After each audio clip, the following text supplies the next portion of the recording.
خۆشەویستان مێژوو و نووسینەوەی مێژوو بابەتێکی گرنگە بۆ هەر گەل و بۆ هەر نەتەوە و بۆ هەر ئاین و ئاینزا و دیالێکتێکی قسەکردن تەنانەت لە هەرێمی کوردستان ناوچە و شوێنی زۆر گرنگمان هەیە کە پێویست دەکات خەڵکانی خەمخۆر و شارەزا لەسەر مێژووی ئەو ناوچەیە بنووسن. ئێمە ئەمڕۆ لەسەر نووسینەوەی مێژووی خوڕماڵ بە میوانداری زۆر بەڕێز عومەر عەبدولقادر خوڕماڵی ئەندامی نووسینەوەی مێژووی خوڕماڵ کە لە ستۆدیۆ لەگەڵمان میوانە قسە دەکەین لەسەرەوەی کە بێگومان خوڕماڵ کۆمەڵێک بابەتی مێژووی تایە، کۆمەڵێک چیرۆکی مێژووی تایە و کۆمەڵێک شوێنیشی تایە بۆ نمونە لەوانە قەڵای خوڕماڵ بۆ مناری مزگەوتی خوڕماڵ و چەند شوێنێکی تر. ئێمە ئەمڕۆ لەسەر ئەم بابەتە بە وردی قسە دەکەین. مامۆستا جیانی خۆ بەخێر. با لەوە دەست بکەین سەرەتا ئەم بیرۆکەی نووسینەوەی مێژووی خوڕماڵ لە چیەوە هات و بۆ خوڕماڵتان هەڵبژاردووە و گرنگی نووسینەوەی مێژووی ناوچەیەک لە تەواوی هەرێمی کوردستان چ گرنگیەکی هەیە؟ پێشێکی بە ناوی خۆی بەخشندەوە میێرەوان پێشێکی مەوێ سپاسی کەناڵی پەیامی بەڕێز بکەم بۆ جەنابیشتان ڕادەرانی پشتی کامێرای زۆر سپاس زۆر سپاسی هەر کۆلێگەکەم لەسەر ئەم گۆی زەویەیە و بە تایبەتی هاوشاریانم لە هەر کوێگان. مابەست لە دروستکردنی ئەم دەستەیە تەمان ئێمە بەمەستمان تەنها تەمەن خەڵکی ئێمە دەستەیە کە هەموو خەڵکی خوڕماڵن لە چەند کەسێک بێگاتون 5 کەسیان بڕوانامی دکتۆرای هەیە لە هەموو بوارەکان بواری مێژوو، ئاین، جوغرافیە، شوێنەوار. من نەبێکەمترین بڵێ نزمترین بڕوانەمەم هەیە ئەویش عەدادیە ئەویش لەبەرەوەی کە تۆزە تەمەنم هەیە لە دەستەکە. مەبەستەکە ئەوەیە تەمان ئەمانەیە دەبان مێژووی خوڕماڵ زۆرە نووسراوە بەڵام پەرتەوازەیە ئەمانەوەیە کوێیکەینەوە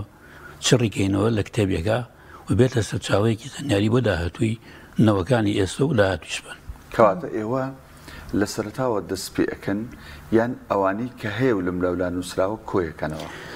ئەوانەی کە هەبوو هەیە ئەوەی کە مەسەڵەن بەڵگەی زۆری لەسەرە ئەوە مەسەڵەن ئەوانەی کە زۆر ئەزانین کە تەئکیدن کەمانە تا لالەیەک ڕاستن تەمان مێژوو شەر نییە لە زاڵسە ڕاست بێ ئەوانەی کە زۆر زۆر ڕاستن ئەزانین کە نزیکە لە واقعەوە ئێمە ئەمانە کۆکەین و لە کتێبێکە دایڕێژین. زۆر باشە. ئەم کتێبە ینی پلانتان چییە بۆی ئەتانوێت لەکوێ بڵاو بکرێتەوە و تا چەندێک سەرچاوەتان دەستکەوتووەکی هاوکارتان بۆ نووسینەوەی ئەم بابەتە کە بەڕاستی بابەتێکی گرنگە ینی مێژووی هەر ناوچەیەک بۆ خۆی ینی ناسنامەیەکە بۆ ئەو ناوچەیە بۆ خەڵکەکەی. وڵی قوربانەمە ئەتەمان گو عەرزم کردن 5 کەسمان دکتۆرای لە هەموو بارەکانە مامۆستای زۆران مامۆستای زان کۆن یعنی ئیچە لەو برادرانە دکتۆر ماجد خەلیل 35 کتێبی هەیە 35 کتێبی نووسیوە لەسەر مێژوو بابەتی تر مەسەڵەن نیتریشمانەیە عینەش لەسەر ئاین لەسەر جوغرافیا لەسەر شوێنەوار هەموویان ینی دکتۆرانەیە لە بوارەکەی خۆیانە ئەمانەی لەو سەرچاوانەوە تەمان کلای ئەوانە کەوا تەمان ئەزانن کە تەئکید ئەم سەرچاوانە تا ڕادەیەک ڕاستن لێوە سەرچاواگرێ ئەمجا ئەیکەینە کتێبەکەیش تەمان ئەو بڵاوکێتەوە هەموو کەس توانی ئیسفادەی لێ بکە. ئێوە کەی دەستان پێ کردووە و سەقفی زەمەنی کۆتاییتانەوەی کە بڕێتانەوە لەم بەروارەیە لەم کاتەیە تەواویکەن کێیە؟ وەڵی ئێمە هەمووی تقریبا نزیکەی مانیەکە بڕیارمان داوە زانیاریەکانی هەموو لای خۆمانە ئەمانێ ینی لەسەر ڕۆژێک کۆک بانی ڕێک بکەوین ئەمە بیرۆکەی برادێکە لە خوڕماڵ ناوی مامۆستا ئەمین حاجی زەڵمیە زۆر سپاسێکم لێرەوە ئەمەیە هەموو ئەو شتانە کە معلوماتانە کە لای ئەمەیە هەموو لە ڕۆژێکە کۆی بکەینەوە و گەڵاڵی بکەین و تاوەکو ئەمالی بکەین بۆ چاپ. باش ئێوە ئەم مێژووە مامۆستا تەنها لایەک چەمکێگەگرێت لە خوڕماڵیان هەموو بابەتەکانەگرێت بۆ نمونە ئێوە باز لە شوێنەوارەکانەکەن ئێوە باز لەو تیرە و هۆز و با بڵێن عشیرەتاناکەن کە لەوێن ئێوە باز لە بنەماڵەکانەکەن لە ناوچەکانەکەن ئێوە ئەتانێت لە مێژووی خوڕماڵە چی بنووسن؟ وڵای ئەمە مێژووی خوڕماڵ هەموو لایەنەیە ئەوە نییە بڵێ وڵای لایەنێکە و بەس لایەنی شوێنەواریە مێژووە مەسەڵەن لە بواری گۆرانیە مۆسیقایە ژنان دەوری ژنان چییە لەوێ شۆڕشەکانی کورد شۆڕشەکان دەوری خوڕماڵیەکان چییە لە شۆڕشەکانە ینی زۆر ئاچی بابەت هەیە پەیوەندی بە خوڕماڵ بێت لە ڕابردووە ئێمە لەو کتێبە کۆیەکەینەوە. باشە کۆمەڵک شوێن هەیە لەناو خوڕماڵە کە دڵنیام هەمومان دەربارەیمان بیستوان ئەگەر سەردانی خوڕماڵمان کردبێ بە تایبەتی بۆ مزگەوتی گەورەی خوڕماڵ کە بەڕاستی من یەکێکە لەو شوێنانەی کە زۆر بەلامەوە سەرنج ڕاکێشە مزگەوتێکی زۆر ینی تایبەت و جوانی زانم هەمیشە حەزەکەم ئەگەر لێەوە ڕۆشتم سەرێکی لێ بم باشە مێژووی ئەوە چۆنە گەر باسێکمان لە مێژووی دروستبوونی مزگەوتی خوڕماڵ بۆ بکەی بۆی کۆمەڵک زانیاریش لێرە بکەین مێژووی خوڕماڵ بۆ چوون زۆرە لەسەر دروستبوونی مزگەوتی خوڕماڵ ئەڵێن گوایە پێش هاتنی ئاینی پیرۆزی ئیسلام پەرستگایەکی زەردەشتیەکان بووە مزگەوتی گەورەی خوڕماڵ کە ئیسلام هاتووە تەمان گۆڕانکاری تیا کردووە کە ئەو گۆڕانکاریە تر ئەنی وایە لێ تان کردانە بۆ مشکەوت و بە عیبادەت وانە بشێ ئیتر تەبان ئەو منارەی کە دروست بووە لەوێ تەبان لەم دوایە دروست بووە تقریبا لە ساڵ لە سەدەی هەژدەی زاینیا دروست بووە بەڵام مزگەوتەکە تەبان وەکو جەناب دەڵێ شوێنێکی شوێنەوارێکی جوان و لەوێ پێکم نوختی خۆی بە کۆنی بینیومە تەمان نۆ گومەزەی هەبوو لەسەر مزگەوتەکە نۆ گومەزەی هەبوو لە خواریشەوە تەمان بە چوار پایە هەبوو اینجا ڕووبەرەکەی 20 بە 20 بوو 400 مەتر بوو اینجا درگا و پەنجەرەکانی لە گوێز و توی هەورامان دروستکرا بوو هیچ شتێکی تیتان ئەو بڵێن ئاسن و چی ئەمانە لە بەردەمیان تەمان هەیوانێکە بوو 3 بە 20 بوو 3 حوجرەی هەوتیا بوو حوجرێک بۆ مامۆستا حوجرێک بۆ خادمەکە حوجرێکیش بۆ فەقێکان و هەڵێکی تریشە بۆ دەرس خوێندنەوە بوو ئەوی تریشی تەوان هەمووی ئەنە ڕووبەری مزگەوتەکار هەمووی 2500 مەتر بوو هەین دۆنمێکەکە ئەو سێ حوجرەیە کە لە مزگەوتەکە هەبوو شاکر فەتاح خوا لێی خۆش بێ یەکەم کەس بوو کە تەوان مەدینەحی خوڕماڵ بوو کە لە ساڵی 1940 لەوێ بوو یەکەم ینی بڵێن خوێنی دەستگایکی خوێنەواری کە کرێک کرد بێتۆ لێوە شاکر فەتاح بوو خۆی دەرسی وتوبیەوە بە قوتابیەکان تقریبا 16 قوتابی هەبوو بوو اینجا شێخ عیسامەنیش لەو کاتە لە ژیانە بوو یارمەتیدا بوو بە هەموو پێداویستەکانی توانی بووی هەندێک لە قوتابیەکان فێری خوێندن و نووسین بکە و ژوورێکی تریشیان حوجرەیەکی تریشان لە حوجرەکانی تر شوانی بەستانە شێخ عیسامەدین ئەچوو لێکی لەو ژوورانە ئەمایەوە لەگەڵ فەقێکانیا و دەست و دەوری خۆی تیا کرد و مزگەوتی خوڕماڵ تەمان وەکو زانکۆیەک بووە پێشتر وەکو زانکۆیەک بووە چەندین مامۆستای پایە بەرسیا خوێندوێتی وەکو مەولانا خالیدی نەقەشبەندی وەکو مامۆستا مەلا عەبدولکەریم مدەڕیس وەکو قانع وەکو مەولەوی وەکو نالی وەکو دکتۆر مستەفا زەڵمی وەکو مامۆستا محەممەد بەهادین کەسانی زۆر لێوە ینی بەڕوانامەیان بەدەستی ناوە لەوێ چونکە کاتی خۆی تەوان هەر حوجرەکان هەبووە ینی قوتابخانەی بڵێن فەرمی نەبووە ئەوێ بووە ینی وەکو لە پاڵی خەرپانی و بیارە ینی سێکوچکەیەکی زانستی بوون لەو ناوچەیە ینی مامۆستا بەقسەکانی جەنابتە دەرەکەوێت مزگەوتەکە و بینای مزگەوتەکە کۆنترە مێژوەکەی وەک لە منارەکەی وایە حتمەن با هەر لەسەر پرسیارەکەی هاوکارم مێنینەوە لەسەر شوێنەکان ئێمە لە خوڕماڵ شوێنێکی شمانی پێوترە قەڵای خوڕماڵ یا شورای خوڕماڵ ئەمە مێژوەکەی بۆ کە یەگەڕێتەوە ئەمە بۆ دروستکراوە گرنگی ئەم بابەتە لە چیدایە کە ئێوە دیسانەوە لەسەر ئەم بابەتە بنووسنەوە مەسەلەی قەڵای خوڕماڵ و شورای خوڕماڵ بەڕاستی ینی شتێک نییە زۆر دقیق بێ بڵێن ئەلەو بەروارا دروست بووە بەڵام مێژونوستان لەسەرەوە کۆکن کە لەسەر لەمی ساسانەکانە دروست بووە ساسانەکانی دەگرێتەوە بۆ 224 پێش زاین تاوکو 650 زاینی ئەوە لەو کاتا حکمیان کردووە لەسەر لەمی ساسانەکان دروست بووە تەمان ئەمە خوڕماڵ بە حکمی پێگەکەی جوغرافی هەیە کەوتە بینی نێوانی عێراق و ئێران و چیاکانی هەورامان و دەشتی شارە زور شوێنێکی بەرزە و شوێنە و شوێنێکی ینی وەکو شتێ بۆ ژیان دەسەدا ینی هەموو پێداویستەکانی ژیانی تایە ئاوێکی زۆری هەیە خوڕماڵ ینی لە بەدەرە ئەو شورایە کە دروست کراوە تەبعاً شوراکە بریتە لە 2800 مەتر بە دەوری خوڕماڵە بە شێوەیەکی هێلکەیی دروست کراوە 3 مەتر بەرز بووە 2 مەتریش پان بووە ئەڵێن گوایە ینی ئەسب سوار بەسەر ئەو دیوارە ڕۆشتووە بە غبارغاڵێن بەسەر ئەو دیوار ڕۆشتووە نەپان بووە هیچ ئاساوارێکی ماوە ئاساواری ماوە بڵێ هیچ ئاساواری ماوە زۆر بە ئاشکرا دیارە نازانم من هەندێکم نازانم بەڵێ هاوکارانم ئاگام لێ وردە لەگەڵ قسەکانی جەنابتا طبعا ئەو شورایە دوو دەرگایتیا بووە ئیسش پێڵێن قاپی ئەو تا ئیچیان لە ڕۆژهەڵاتێکیان ڕۆژ ئاوا بووە اینجا هینی تیا بووە قوڵەی تیا بووە کونەمە تەرێزی تیا بووە اینجا ئەو قوڵانەکە تیا بووە قوڵاکە ئەوە بە شێوەیەکی نێوبازنەیی بووە 5 مەتر درێژ بووە 4 مەتری سپان بووە خۆماڵ ئەو کاتە خەڵکەکی لەناو ئەویا ژیاوە بۆ خۆپاراستن لە هێرشی دەرەکی لە دەرەوەی ئەو قەڵاو و با بڵین بابەتە نەژیاون وانە لەو سەردەما بڵێ ئەمجا جگە لەمە شورایەکی تر هەبووە شورایەکی ئاوی پێڵێن کە پێڵێن ئیستا پێڵێن خەنەک لە خەندەقی عەرەبی وهاتووە ئەو خەنەکە تقریبا لەوانەیە بڵێم تقریبا 4 کیلۆمەترێک بووە بە دەوری خورماڵە 50 مەتر پان بووە 5 مەتریش بەرز بووە قوڵ بووە بۆچی هەر کاتێ زانیێتان هێرشێکی مەسە دوژمن بۆستەریان بووە لەوانەی لە قەڵاکا بوون تەوان دوای باسیەکەین ئەوە چێتیا بۆ چێتیانە بۆ ئەمانە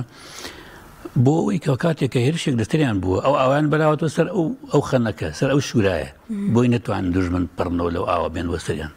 ئەوەیەکی لە شورەکانترە مامۆستایەکی تر لەو شوێنەوارانەی هەیە گەڕاوەکەی خورماڵە تایبەتمەندی ئەوێ چییە وەکو شوێنەوارێک وەکو ئەوەی زانیاریتان لەسەر کۆ کردبێت وەڵڵاهی خورماڵ وەکو ئەڵێن گوایە لە ساڵی 1970 ینی ئەم کانیە میتر خەڵک پێی زانی و دەرکەوتووە ئەویش کڵێن گوایە لە ئەنجامی بورکانێک دروست بووە ئەو ئاوا تەمان ئەو ئاواوێکی تەمان کانزاییە گۆگردە گوزارتر هەندێک کانزای تیشی تایە تەمانەوە جاتر بۆ هەندێک نەخۆشی پێست باشە ئاوەکە 3 ئاو لەو گەڕەوە 3 ئاو ئەو ئاوەکە کە لە ناو بیناکایە ئەو ئاوێکی تاڕادێک گەرمە و پلەی گەرمەکەشی نەگۆڕە لە هاوین لە لەستانە ئاوایە هیچ زیندەوەرێک تا ناژی یعنی تۆ ئەگەر بتەوێ مەسەڵەن کانزایەکی بێتاقیکەی تۆ بڵێ ئەمە ئاڵتون یاخود ئاڵتون نییە بخیتەنەوە ئەو ئاوە ئەگەر ڕەنگی گۆڕایەک سەر ماڵی ئەمە ئاڵتون نییە بەڵام ئاڵتونی تێخی احتیارین تۆنەکەی ناگۆڕێت ئیمجا وەکو ئاوێکی تر هەیە لە دەرەوە ئەو تۆزێ معنی وەکو ئەو نیە ساردترە بەڵام تر خەڵک ئەوەی ژوورە بکە هیچ چیە لە پشتی گەڕاوەکەەوە کەس پێی نازانێت وەکو قوڕایە قوڕێکی ڕەشە ئەوە زیاتر ئیسفادە هەیە بۆ مەسەلەی حساسیەت و پێست و ئەمانە باش مامۆستا باسی قەڵاکەت کرد وتە دوای باسیەکەین چیتیا بووە بەڵێ بۆ ئەوەندە گرنگی پێدراوە جگەل لەو قەڵاو شورایە ئەو خەنەکە ئاوێش دروست کراوە جگەل لە خەڵکی مەدەنی لەو شوێنە چی لێ بووە چی لێ ژیاوە و ئەوەندە گرنگی پێدراوە خۆی خورماڵ لە پایتەختی ویلایەتی شارەزور بووە ویلایەتی شارەزور هەر لە ئەکباتان و لە هەمەدانی ئێستای پێڵێن تاوەکو وەختی خۆی عرابخان پێوتوە کەرکووک تا کەرکووک ئەوە ویلایەتی شارەزور بووە لە خورماڵ ئیدارە دراوە کە ئیدارە دراوە تەمان بێ پێویست بە بەهێزێکی سەربازی هەیە لێ تەمەن خەڵکی ئیداری و سەربازی و سیاسی لەوێ بوون یعنی پێویستیان بۆ هەبووەکەوە شتێکە بێ بە دەورێنە بیان پارێزی هۆکاری سەرەکی بۆ ئەو دوو شۆرایەکە دروستکراوە بۆ خەڵکە مەدەنیەکە نەبووە بڵێمە خەڵکی مەدەنی تیا بووە بۆ ئەو ئیدارەیە بۆ ئیدارە سەربازی و مەسەلەن مەدەنیەکە لەوێ بووە بۆ ئەوە دروستکراوە ئەوانە ئەوان دوای ئەوە پایتەختی مادەکانیش بۆ پایتەختی هاوینێ مادەکان بووە کاتی خۆی کە مادەکان بانینێکی مێژوویکی کۆنی خورماڵ پایتەختی هاوینێ مادەکان بووە حتا هیچ لەو ناوانەکە هەیەی خورماڵ پێڵێن خورمات یعنی ئەوان بە تەبەن سەرما بوو کاتی خۆی کویسە نەبووە جەو سارد بووە هەوا سارد بووە هاتوون لە خورماڵ ئیسراحەتیان کردووە هەنێ بخۆیان ناوە بەر هاتاوە کەوتیانە خۆرە خۆری مادە ناوە خورمات ئەیتر جا دوایەوە پایتەختی هەندێک لە میرنشینەکانی تر بوو میرنشینە ئەردەڵان میرنشینی بابانیەکان پێگەیەکی سیاسی گرنگیش زۆر گرنگ بووە چونکە وەکو عەرزم کردی لە بینی عێراق و ئێرانە بۆ شوێنێکی استراتیجی بەرزە ئەنوەڕێ بەسەر ئەو منتیقە هەر هەمووی باشە مامۆستا بگومان ینی ناوچەیەک ئەو مێژووە سیاسیە گرنگێکی هەبوو بێ بگومان کۆمەڵێک ڕووداوی خوێناویشی بەخۆ بینیوە ئەو ڕووداوانە کامانن ڕووداوی خوێناوی دامان هەبووە لە خورماڵ لەوانە لە بەروارەکەی نووسی وەلای خۆم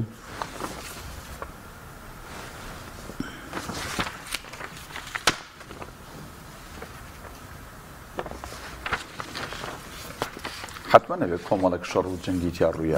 بەڵێ ڕاستەکە ئەوەی تیا هەیە لە ساڵی 1964 لە مانگی 4 طبعا ئێمە لە خورماڵ بین بڕوا بێ ینی ئەو سەردەمانە ینی هەموو ڕۆژێ بۆ ئێمە بەیانی زوو لە مەلابانیەدا بچوان بۆ باقەکانی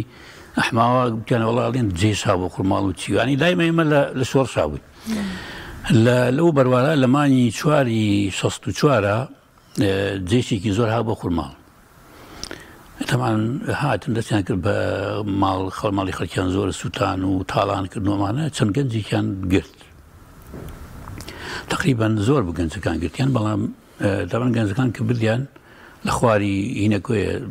گردێگەی پێڵن گردی چقڵاوە لە خواری خورماڵی لە چاڵێکە هەیە لەوێ هەر لە 12 کەس بوون بردیان لەو چاڵە ئیدە کوردێکی خۆفرۆش هەر هەمویانی شەهید کرد هەر خۆی 12 کەس بوون دایان شەهید بوون دوایان مابوو بە بریناری من خۆم تەمان خۆشم جاجار مەسەڵ مقابلەی خەڵکەکەم مقابلەی ئەو برادەرم کرد کە لەگەڵیان نابوو لە ڕەمیەکردنگە ناوی کاک فایقە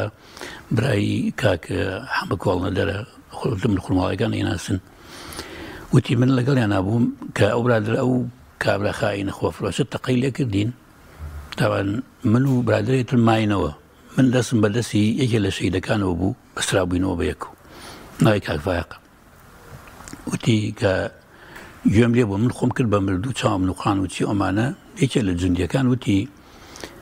ئەو برادرە کە بڵێن ئەو برادرە ئەو بڵێن ئەو خۆفرۆشە وتی بە جوندیە لە جوندی عەرەبەکان وتی ئەتۆ دەزڕێژێکی تیان لێ بکە نەکو نەمرد بن کابرای مانی سەربازە عەرەبەکە توی کاکە تۆ تەقە لێ کردەوە هەمویان کوژراون چیان تەقی چیان لێ بکە هەمویان مردوون من خۆم گوێم لێ وایوت ئەو برادرە وتی کاکە دوایی ئێمە ئەوان ڕۆشتنەوەیتر من و ئەو کوڕە برینارە هەڵساین ڕۆشتین ئیتر ئەوە دوور و درێ ئیسەک ئەو کاک فایقە ماوە من خۆم مقابلەم کرد و مقابلەکەی مە لای ئیسیش ئەویتیان نەماوە باوەڕی پێی ئەمریخای کرد بەڵێ مامۆستا خورماڵ ئەو باسی هەندێک شوێنی مێژوویمان کرد باسی پێکە جوگرافیەکەیمان کرد ئیدارەکەی لە ڕووی ڕۆشنبیری و کلتور و فەرهەنگەوە لە ڕووی نووسین بەرهەمی با بڵین کتێب و ڕۆژنامە و گۆڤار و هەر لە کۆن هەتا ئێستا پێگەی خورماڵ چۆن بۆ لەم بارەوە پێگەی خورماڵ ئەوکو عەرزم کردی لە ساڵی 1940 شاگیر فتاح خوا لێی خۆش بێ بێتە مدینەحەی خورماڵ لە 11 بۆ 1939 بۆ 39 1940 مدینەحەی خورماڵە بێ کابرایەکی زۆر نیشتیمان پەروەرە بێت زۆر دڵسۆزە بێ ئەچێت تەمان سێ شتەکاتەوە لە خورماڵ یەکەم ئەوکو عەرزم کردن لە حوجرەی مزگەوتەکە ژووری ئەکاتەوە ئەندێن لە خوێنەواری تیا بێ فێری خوێندنیانەکان دیچەن اینجا باخچەیەکی دروستەکە لە خورماڵە لانی سێمەکەی تەمان ڕۆژنامەیەک ئەنینەکە نووسێتەوە دەستی خۆی بەدەستیشە نووسێتەوە بەدەست دەستەکە بە نووسینەی ڕۆژنامەیە پێڵن ڕۆژنامەی خورماڵ لەوانەیە ناوتان بیست بێ تەمان شاگیر فتاحات ماوەیەکی زۆر کەم لە خورماڵا بێ تقریبا دەمانە لە خورماڵا بێ لەو ماوەیە 24 عەدەدی ڕۆژنامەی خورماڵ دەرەکە مانگی دوو جار دەریەکە ئەمجا لە هینەکە هەڵێواسێ لە حەدیقەکە هەڵێواسێ خەڵکی دێهاتەکانی شکۆ کاتەوە ئەوەیە بێ هەموو جایبێن بۆتانە خوێنەوە و ئانی ئەخباری ئەو دەوروبەرە زۆر ناچکە و کاتە هیچ شتێک نەبووە هەری خورماڵ و دەوروبەر ئەوانە بۆیانە خوێنەوە تۆزێ یعنی وشیارە بنەوە خەڵکێکە تا ڕادێک ڕۆژنامەی خورماڵ تەمان کە جەنابی نەقڵە بێەوە چێ بە شوێنێکی تر داخرێ کە داخرێ لە ساڵی 1992 دیسانەوە ئەکرێتەوە هەندێک گەنجی ڕۆشنبیری خورماڵ ئەوانش دەتوانن سێ عەدەدی لێ دەربکەن سێ عەدەد جا لە بەرەوەی ئیمکانیان تووشت نەبووانە ئەوانش نەیانتوانێ بەڕاستی دیسانەوە وەستێتەوە لە ساڵی 2005 دیسانە کۆمەڵێک گەنجی ڕۆشنبیری خورماڵ ئەتوانن دیسان دەسەکەنەوە بە نووسینەوەی تەمان ئەمجارە بە قەبارەی گەورەتر و یعنی لەو کاتەمان معلوماتی زیاتری دەوروبەر و ئەمانە و بە حتا بە ڕەنگا و ڕەنگ و حتا مۆڵەتیشی بۆ لەگەڵ لە وەزارەتی ڕۆشنبیری ئەوانە توانن تقریبا 76 عەدی لێ دەرکەن لە ساڵی 2014 ئەوانیش دەوەستن بەوەی بەبێ ئیمکانیەتی و کەس لایەن لێ ناکاتەوەوانە يعني تاكو يسا تقريبا روزنامه خرمال صو سيج ماري هي يسا باريزرا ولا كتاب خاني قشتيا هي او برساركم او بيستو اون عددي سرتا او كاتي شاكبتا او ماوا همووی زۆر باش مامسا سەبارەت بە گوندەکانی خۆرماڵ لەسەرەوە چی زانیاریەک هەیە؟ وڵای خورماڵ تقریبا 6 گوندی تایە تەمەن خورماڵ عەرزم کرد پێشتر زۆر گەورە بووە یعنی 278 شار و شارەکەوانی هەبووە لە تەوێڵە و بیارە و هەڵەبجەی شەهید عایدەوە بووە سیروان وارباوە عەربەت بەرزنجە سەید سادق پێنجن هەموو عایدی خورماڵ بوو قەزا بووە کاتەوە كوكاتا قزا ودا بشوك بتو طبعا سيساقي لي بتو بينجوني لي بتو برزنجو عربتو ورماو سيروان هلا بزو بياري لي بتو تنها خويا من تو ايوه طبعا اذا تشلوش دي ما او دي طبعا بريتيل طبعا دو بيكاتا لخرمالا هاي بيغاتي طبعا سوراني وطبعا هولامي يعني رزم يعني براسي من لام جوانيه ولا سوراني هؤلاء مراسي اما خلقين مسلمانين كردين يعني بيز وشتان ناكا والله ما عندي كسي او اني انت بيشو براسي يعني اشتكي جوان نيه يعني هو طبعا او عندي لقول لكان وقت خوي بيشو يعني جهات كان لاجيري عندي قنديان برادر يعني هولامي قندكان بلام لدواي حبطها واشكا حكومات بزور مليه هنا اني خرمال يسا خرمال طبعا أكثريتي الخرمال يسا هولامين مثلا أنا بلين سورانكي كم تريستا بحكم يويلا كان بزدور أنا يعني خويشان هاتون بلين والله ما خو عن فرسك بيوهاتون أمري واقع وهاتون يسال الخرمال عاجين. مامصا أشكوتيك هي باسكري أشكوت السحراوي كي خرمال أجر هلا نبم. أم أشكوت السحراوي شيء بناوي السحراوية مێژوو یا با بڵین ڕووداوی ئەم ئەشکەوتە چییە بەڕاست؟ وڵای ئەم ئەشکەوتە چونکە ئێمە حکوومەتێکی نیشتیمانی دڵسۆزمان نییە بەڕاستی تاکو لەم شتانە بکۆڵێتەوە ئەشکەوتێکە ئەو کاکەوێتە باکووری گەڕاوەکەەوە بینای گەڕاوەکەەوە لە ناو کانە بەردەکانە ئەوەی کە خورماڵی بێ ئەزانێ تقریبان شوێنەکەی لە شوایە ئەوە ئەشکەوتێکە وەکو تەمان مێژوو باسیەکە مێژوو نووسان باسیەکەن تەمان من هذا عندما نبي وقصي وانا جرينو اما وقت خوي دلقاكي دياربو بس والله خلق الترسانيه ولا حتى برادرك وتي من هندي جنجي خزمي خمان روشتوه عندي ما وي روشتوه بو هنا بو اسكوتا علي الروات زور الروات حتى علينا اقات الجير شاقه كان هولامان واو علينا ما يزوا عليه انت لما نازل واي ياخذ واي وانيه سحر كل شيء ألين قوايا ألين لكوتايا دوش مسير هي دوش مسير يا أنا اللي كان دائما لو جوليان بس يجيني وبازني جوليانو أما ألين قوايا لو ديوي أو إني شو مسيراني شو هل بردوام بأسكوتك لبرو بيالين أسكوتي سحراوي مامساگر ڕووداوی گیان بەسەر هاتێک مابێ ئێوە بە گرنگی بزان باسی کەن هەر لەوانە باسی ڕۆژنامە نووسێکی سەربازێکی ئێرانیەکەن ئەمە هیچ گەڕانە سەبارەت بەوە ئەو سەربازە ئێرانیە ناوی نەسرەتوڵای مەحموودزادەیە بەڵێ کاتێکە تەمەنە عەسکەرە بێ تەمەن ڕۆژنامە نووسە سوتفای یەت بۆ خورماڵ أشياء خرمال طبعا أو روداوانة أنا تفاصيل زورم بكتي يرمو الروداوانة هم يبينه أو صدفة تمالي كو دني مناليت منالك أشياء سيرك لأنه بيشكاية أو كتقديري كدولة تشل روجي وثماني أجريا وزور بجاني سودايكو باوشي طبعا برسيب ولا أنا وكاتا سرمابو معي طبعا معي سيبو شي ما برانا كبو كاتا يتنالي من البردم بشير ما ياخذ وازم لي يعني تلي اوسي بلام عليه من لو حدودي خرمال وهرامان نزيكي 1850 ترمي كيميائي مان كوكردوتو يعني مرجنيه هم ويا ولا مان خرمال وبلا انا لا بجوعات من لا انا السيروانات من اما كمان كوكردوتو او انما كوكردوتو ميتان كوكتم جا دوكتي بشي هي لسر خرمال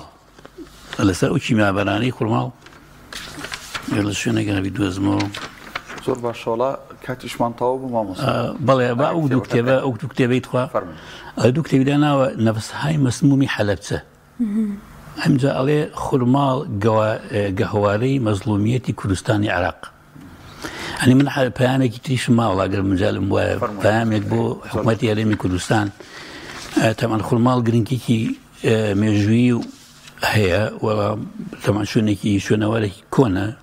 وەکو عەرزم کردن پایتەختی ویلایەتی شارەزور بووە، پایتەختی هەندێک لە میرنشینەکان بووە. بەڕاستی